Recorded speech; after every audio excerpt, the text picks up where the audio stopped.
Hey, welcome back to Rob's Garage Woodworking. Today I'm going to clean out my ventless dryer. Alright, so you press the tab down, release that.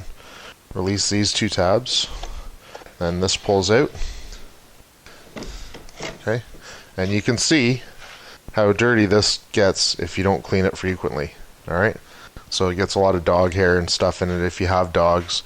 If you don't have dogs, and you have people, it gets a lot of people hair in it too.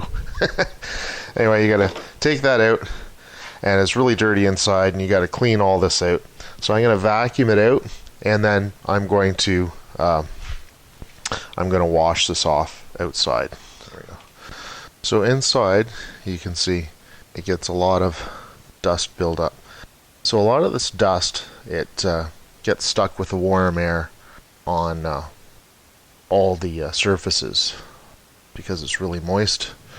So you can pull this one out, right? You can clean this out. This is your regular filter.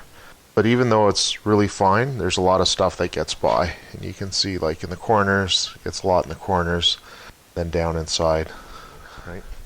And then back in here, back in the depths, you can't really see it, but there's a little access port. And the access port is right about here. So just before the back edge.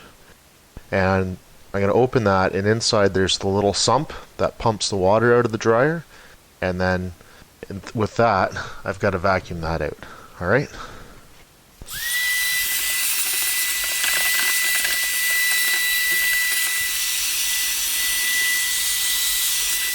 So not only am I going to vacuum it out, but I'm going to wipe it out with a damp cloth. So I'm going to get in here, get in all the nooks and crannies, get all that nice and clean, and then go all the way down inside where the air flows, because there's all sorts of dirt in there. And you want to get as much of that out as possible. Alright, now I'm going to do some more vacuuming. I'm going to vacuum inside.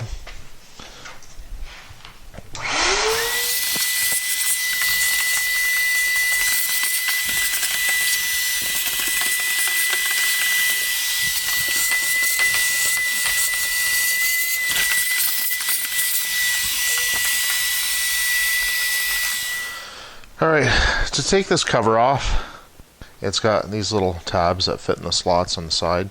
You can't really squeeze it so much, but I find you push it one way, lift the other side up, push it that way, lift this side up, and it comes out. You want to clean this off too, and then I want to get in and get as much of this as possible with a cloth. And I'm really going to dislodge all this stuff, so I'm going to have to wash my cloth off and maybe vacuum it again. And I get it right inside with this stuff. Alright, that looks pretty clean. I gotta vacuum it again. I'm also going to get around the door, so the door builds up all sorts of dirt. Wipe that down. Make sure the seal is clean. Alright, so this is what it looks like inside. Okay, you can see all the different parts. And you just want to make sure that that's as clean as possible. Now where I'm shining my light, right here and right there, that's the little trap door. That's where your sump is. It's actually a little mini sump pump, and you got to clean all the dirt out of that, or else it clogs your sump pump and then it'll stop working. So I'm going to release that. There's two little release tabs on it. You push them down and lift that up, and then we'll get to work. Okay, so you can see the little hole there, right? And inside the hole, that's where the pump is, right there. That thing right there. And then, so what happens is when it condenses, the water goes into this pit, and there's a little sump pump in there. And a little tiny sump pump, and it pumps it out the back.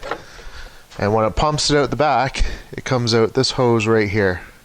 And that goes into the drain. Not that drain, but the other drain over here. So, and that's where it is at the back. But you can't access it from the back, and you should be able to. And it'd be really smart if they did.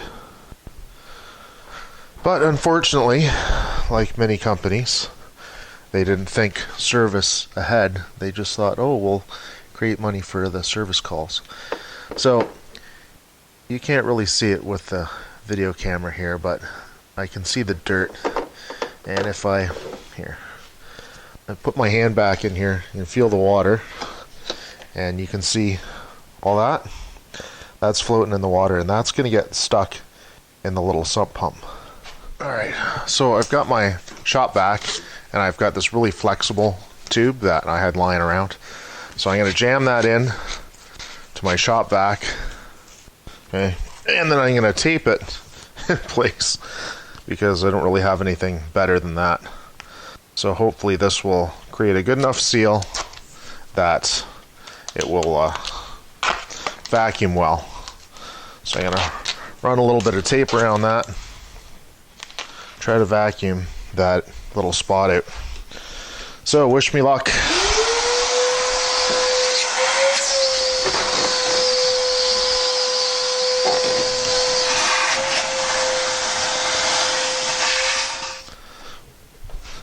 Oh, and to get that out, this has this release tab here, and you have to push on it. So what you have to do is pull on it this way. So you pull back, so it sits under the two tabs in the front, and you lock it down like this. So what I did was I grabbed a screwdriver. So it was in here, right? Back further. I grabbed a screwdriver.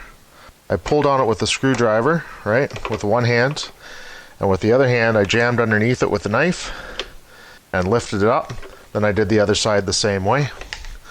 So I pulled on it with one of these really crappy angled screwdrivers that you get in the screwdriver set, and you never ever use them.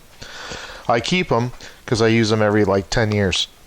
Alright, so now what I'm going to do is I'm going to wash all this off with my garden hose. I take my lint out first. Let's chuck that. And I'll wash everything out. I think will be the best.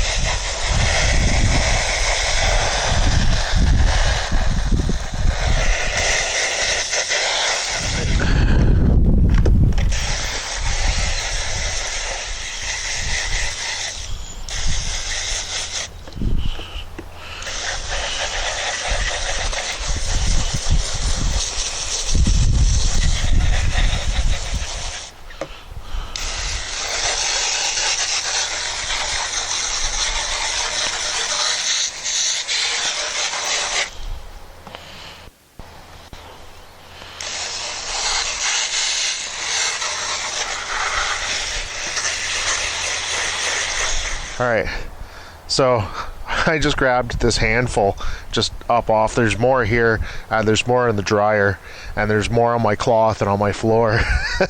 But that just shows you how dirty these things get, and that you have to clean them. You have to take that access port out. You have to vacuum in there, because it's like a very fine fiber, like a dust floating on the water, and that'll jam up that pump. So very important to do. Very important to keep these clean as much as possible. You know, you might want to clean these every month. You know, you can't over clean them, so you can take them out as much as you want. This part is just a guide for the air to come in and go through the filter, or go through the condenser dehumidifier thing. And then you know, just your first line of defense is just this filter, and keep this as clean as possible. Alright, so that is a ductless dryer, it's a ductless dryer. It doesn't vent outside, so it vents inside your house, and it's a dry heat, right? So it takes all the moisture out of it, and that's why you have to clean all this stuff. And that's why you have to clean the sump pump. Now, in the summertime, we usually hang our clothes outside on the line as much as possible, and that way the heat doesn't stay in the house either. So it helps to heat your house in the winter, because that heat goes into your house and not outside. You don't have a cold vent that is bringing cold air in through your dryer in the winter, because it doesn't have one. And anyway, it's a good product, but this maintenance is very important. Anyway, thanks for watching. Cheers.